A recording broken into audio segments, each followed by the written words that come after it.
the Volvo C40 Recharge Twin. I'm going to take this package, which is well overdue for me to get it back to Ashley, on a 300-kilometer round trip. Spoiler alert, this car is thirsty. So if you want to know about what it's like to drive this car, what it's like to own it, I've had it on loan from Volvo for about 2 weeks now, and yeah, it's a great electric car, so find out why.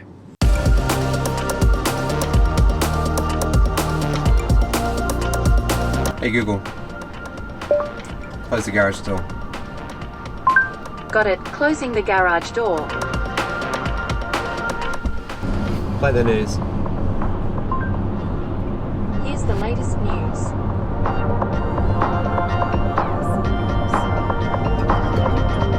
Andrew Combs with the latest international.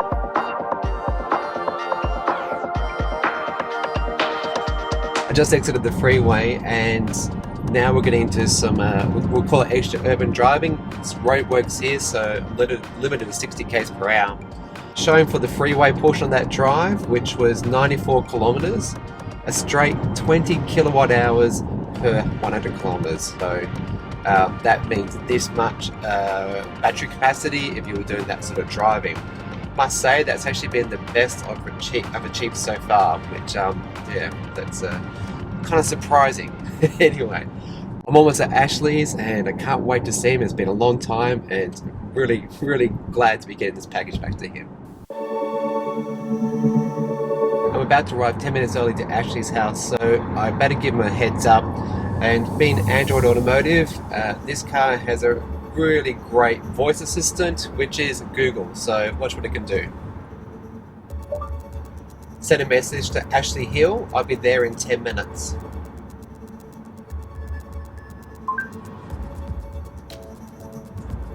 Sending your message to Ashley Hill saying I'll be there in 10 minutes. How good is that? In a Tesla, I would not even trust it to do that message. It doesn't even actually read it back to you to clarify that that's correct.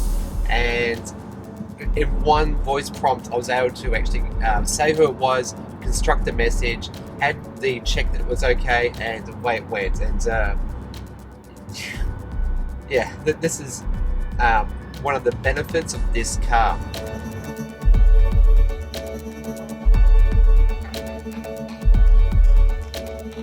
We've arrived. Let's go. Hey Ash, how are you? Excellent, thank you. This is Ashley, everybody. You haven't seen him in a while. I've got something for you. Oh, excellent. It's not a surprise. We organised this, obviously, but like, how long have I had this, you reckon? Yeah? A year. I'm very bad. So thank you so much for this. Yeah. At least it's not the first decade. Yeah. Actually, you know what? Wait. I want to talk about range and efficiency so far, because we've just 125 kilometers or more, I think it was. So yeah, you hold this. Let's go talk. Okay. Alrighty. So what we got? 123 kilometers and 20.6 kilowatt hours per 100 k's. So here's the math with this size battery. Still, it's one of the better results I've had with this car, considering I've just done a freeway drive pretty much with that last little extra urban bit. Anyway, we've got to do the return journey. Plus, actually, I'm going to let Ash have a drive of the car, so let's do that.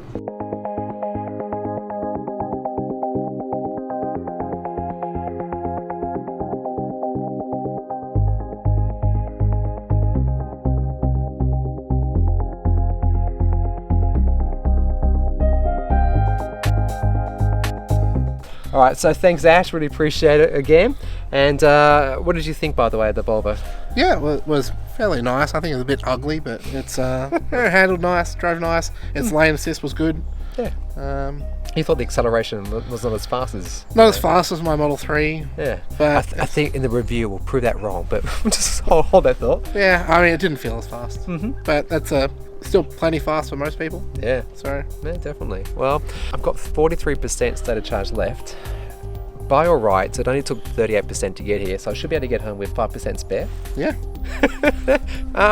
Maybe not. A rapid supercharge. Let's do that. Is it a Tesla? No, Chris. But we'll do a DC rapid charge, yeah? Yeah. Ultra rapid. Ultra rapid. Because the last time I tested it on the weekend, it only got to like 105 kilowatts of power. which is disappointing because it should be able to go to 150. So yeah, I'll give it a go. You're running in low. Let's do some driving the plan. impressions. Anyway, it's a good seeing you again. Good to see you, Chris. See ya. Let's program into the navigation, getting home, and see what we're going to arrive with. It's actually showing me that it wants to do a charge, the Dandenong EV charger, which I don't want to do. So I'll remove that, and let's just, I don't know, actually suggested YOLO, you know, you only live once. We'll go back with 5% or even less. I'm comfortable with that. There's 2 rapid chargers near to my house, so I don't feel compelled to do a safe stop. It's a very steep driveway.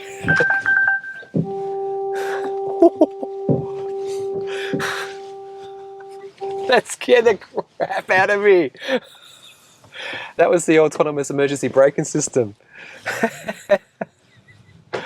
It thought it was going to hit. It's because the driveway was so steep compared to the road. Anyway, so look, I've got Airport West, the charging box there, and also near my place in Taylor's Lakes, I've got the EV chargers there.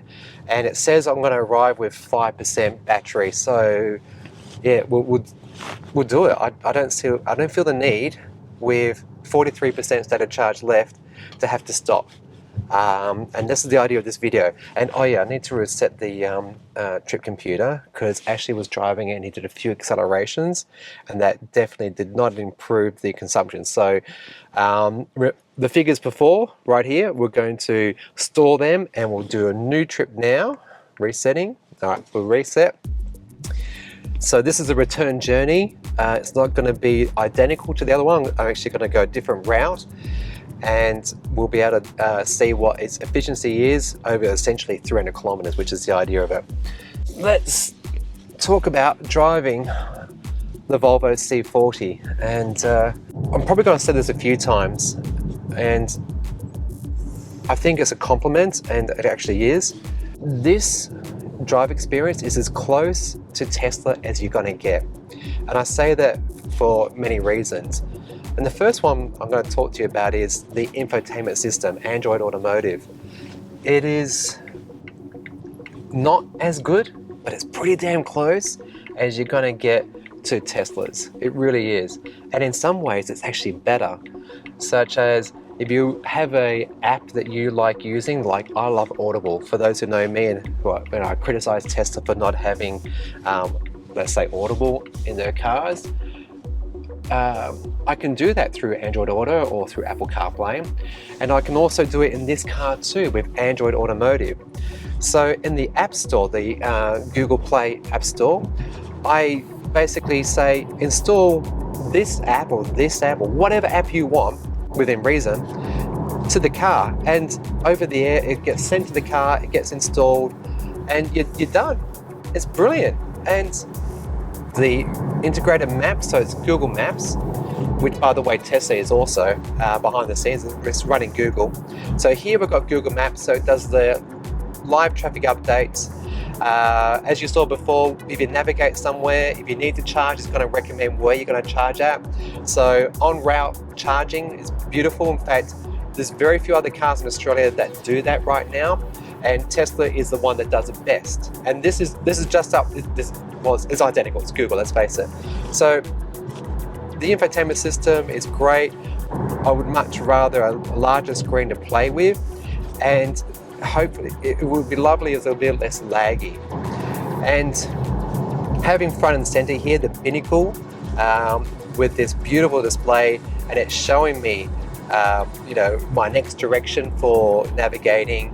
It's telling me how much range I have left, so it's saying 140 kilometers and 41% state of charge. What my consumption is, so running live right now, 21.9 kilowatt hours per 100 Ks. My speed, the speed sign recognition, which by the way is not very accurate. Like it doesn't seem to pick up the cameras doesn't pick up the speed signs very well. Across the top you've got some notifications as to what's happening with your lights, so it's in automatic headlight mode. The daytime run lamps are on. It's 13 degrees outside, and over the far right you've got like a power gauge as to whether or not you're using power to drive the car, or it's recuperating energy back into the battery, and getting that through regen when it goes into that negative space.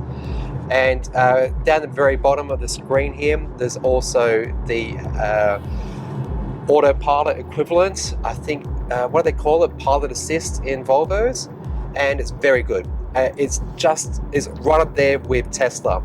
And unlike with Tesla, where let's say you're naughty and you don't pay attention and you have not enough torque on the wheel to keep it engaged, this will actually do a vibration through the wheel and let you know that, oh, it's temporarily disengaged. But those seldom occur. And unlike in the BYD Atto 3 that I experienced recently, whereby it would seldom come on because it really required absolute, very clear lane markings and sections of road like this where you've got intermittent lines down the left-hand side, you've got a broken line to the right. It would not cope with that at all. It really wouldn't. Whereas this car does, and it's just like a Tesla, so it will do stop-start traffic. It follows beautifufully. Lane center's lovely. It goes around corners that most other cars with the auto lane keep assist cannot. And I found it really lovely to drive, and it's very, it's a good system. It's, again, very close to the Tesla experience. Visibility in the Volvo C40 is good to average to bad. And I'll start with the good, and that's out the front here. Nice big generous screen. Moving over to the right side, on the left, I've got decent sized windows with huge mirrors, like the side mirrors and the rear view mirror. They're big, they're nice and big, and I've got no qualms about them whatsoever. But it starts to all go quite badly, quite fast with that big A pillar, even bigger B, and then massive C pillar, and a tiny portal of a window out the back. Oh my gosh, the headrests are in the way. I can see a lot of headrests, a little tiny window in which to see out of, and it's just not good visibility whatsoever. So you really rely upon the cameras in this car to help you see where you can't see. So it's not uncommon in these days that you have to look over the bonnet. So I'm getting a bit of bonnet in my driving position here, and I'm 117 centimeters taller, by the way, and I'm normally like a low sitting position, so it's quite common for me to be looking a bit of bonnet and then over. So there's a front camera, which is great for parking. You've got the 360-degree camera view, great. Sides, quality is excellent. But when you whack the car into reverse, it's like you're looking through a tunnel. It's the shroud of the camera with the car body, and you can't see it. You can't see stuff. It's super annoying. They need to increase the angle, make it a wider angle so you can see better. They need to bring the camera closer to the actual boot lip. It's actually recessed a bit back. This is why you're getting a lot of the car in the extremities of that camera view. It's just very poorly executed. And when you couple that bad camera with that little tiny window with those massive C pillars, I feel very nervous reversing and parking this car.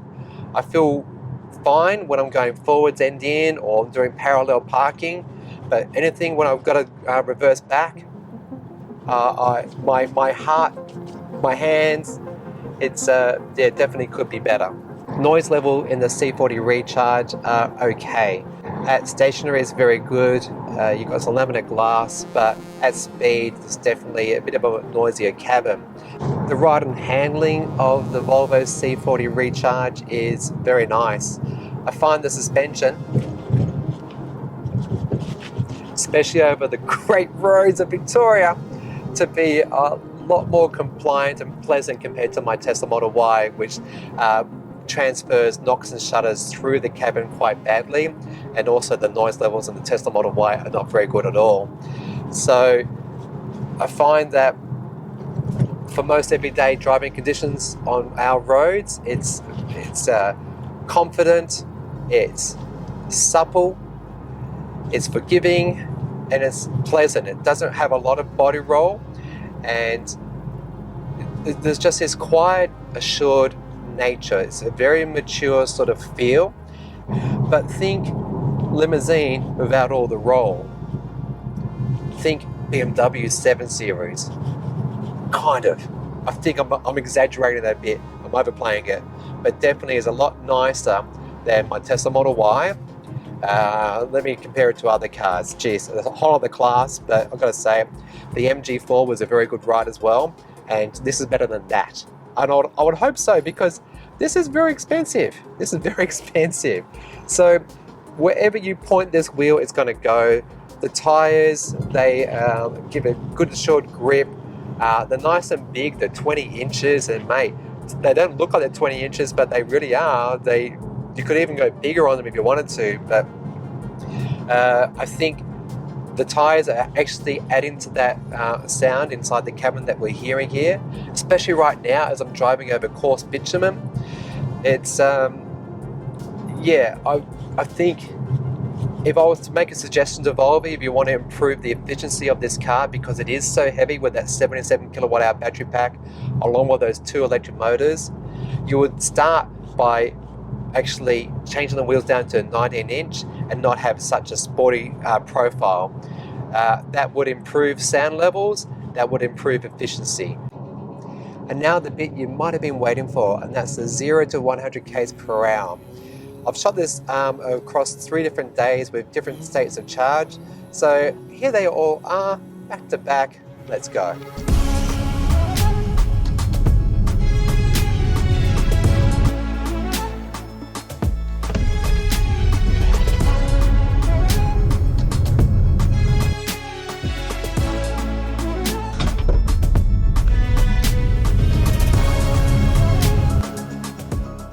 In the end, we finally got there, achieving that claimed 4.57 seconds, and you've got to absolutely have it near to the pussy's bow full with the electrons, with your charge to do it, but nonetheless is definitely capable of doing so.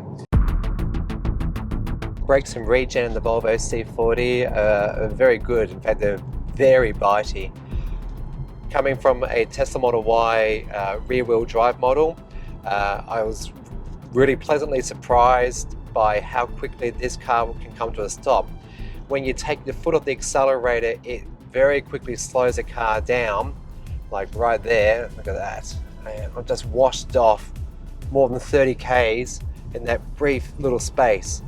I'm adamant, not certain, but I'm pretty adamant. It's actually blending a little bit of brakes to do that. It's just so fast to decelerate this car, and maybe it's because of those twin motors, but geez, it's if you like regen, you like really bitey, fast regen, this is definitely the car for you. One pedal driving is excellent. I've seldom if ever had to touch the brakes, and I did experiment by turning off one pedal driving to see what the brake feel was like, and it's got a nice little bit of play. It's continuous, and you feel like you can actually find that little sweet spot as to, okay, I know now I'm going to be stopping this car when I plan to. This is very well set up, and I think it's with thanks to those massive calipers, big discs, and the fact you've got a lot of safety systems running here. This list is wanting for nothing. It's actually comprehensive and is 5-star ANCAP rated.